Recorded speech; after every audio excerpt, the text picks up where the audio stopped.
Hi hello all welcome back to my channel Harika's world.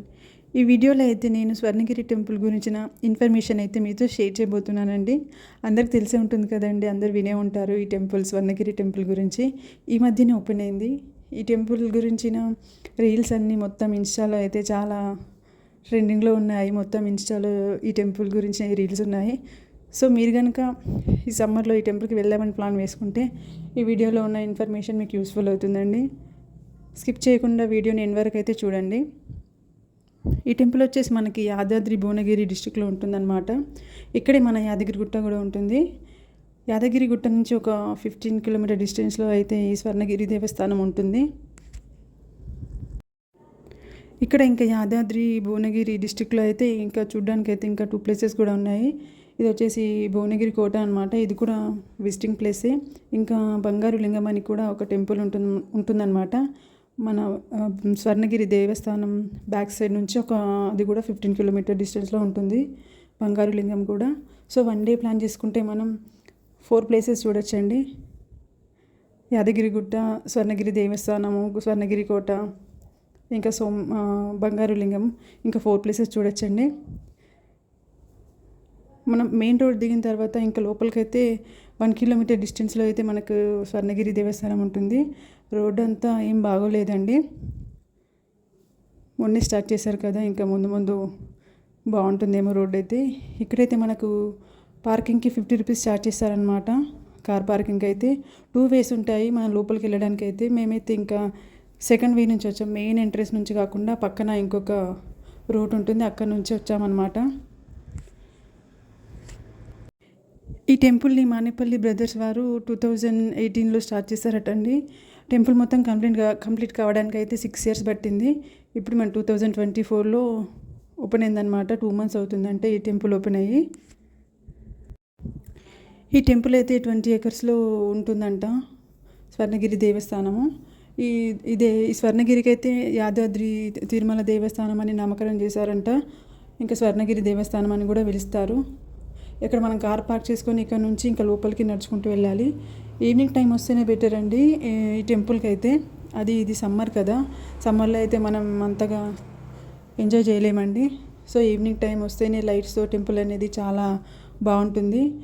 మనకు స్టార్టింగ్లో అయితే ఇక్కడ రామానుజాచార్య వారి విగ్రహం అయితే కనిపిస్తుంది మనం నడుచుకుంటూ వచ్చేటప్పుడు అయితే ఫస్ట్. ఇంకా ఇక్కడ నుంచి లోపలికి వెళ్ళాలన్నమాట స్టెప్స్ నుంచి. ఇక్కడ స్టెప్స్ ముందరైతే మనకు ఫస్ట్ స్వామివారి పాదాలు అయితే కనిపిస్తాయి. ఇక్కడ ఇంకా స్వామివారి పాదాలు దర్శనం చేసుకున్న తర్వాత అయితే ఇంకా మెట్ల నుంచి పైకి వెళ్ళాలన్నమాట. ఈ మెట్లు వచ్చి మనకు 108 స్టెప్స్ ఉంటాయంట. మేము వెళ్ళేసరికి ఈవినింగ్ 6:30 అలా అయిందండి. సో ఇంకా అప్పుడే లైట్స్ ఆన్ చేశారు టెంపుల్లో అయితే. ఈ టెంపుల్కి మెయిన్ అట్రాక్షన్ వచ్చేసి కోనేరు అనమాట. కోనేరులో జలనారాయణ స్వామి విగ్రహం ఉంటుందట. ఈ విగ్రహం మన ఇండియాలోనే సెకండ్ విగ్రహం అనమాట, కోనేరులో ఉండే విగ్రహము. కోనేరు అనేది లైటింగ్స్తో చాలా బాగుంటుందండి. ఈ వీడియోని ఎండ్ వరకు అయితే చూడండి. ఇంకా మేమైతే స్టెప్స్ ఎక్కడం స్టార్ట్ చేసాము. మెయింటెనెన్స్ అయితే చాలా బాగుంటుందండి. ఇది సమ్మర్ కదా, సో అందరికీ ఇబ్బంది కలగకుండా అయితే మొత్తం రెడ్ కార్పెట్స్ వేశారు, సమ్మర్ కదా.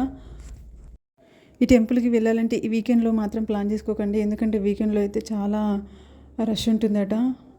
డైలీ 1 lakh మెంబర్స్ అలా దర్శించుకుంటున్నారట. సో మనం వేరే డేస్లో పెట్టుకుంటే బెటర్ అండి, ఫ్రీగా ఉంటుంది కొంచెం. మనం పైకి ఎక్కగానే ఫస్ట్ మనకి ఇక్కడ రైట్ సైడ్లో అయితే గరుడ స్వామి వారి విగ్రహం ఉంటుంది. ఈవినింగ్ టైం కదా, సో జనాలు అయితే ఫుల్గా వస్తున్నారండి. ఇక్కడ మనకు స్ట్రైట్గా వెళ్తే మనకైతే ఆంజనేయ స్వామి వారి విగ్రహం ఉంటుంది. 30 feet ఆంజనేయ స్వామి విగ్రహం అయితే మనకు కనిపిస్తుంది. ఇది కూడా చాలా రేర్ స్టాచ్యూ అనమాట. ఇక్కడ ఇలాంటి విగ్రహం లేదంట, హనుమాన్ విగ్రహం అయితే.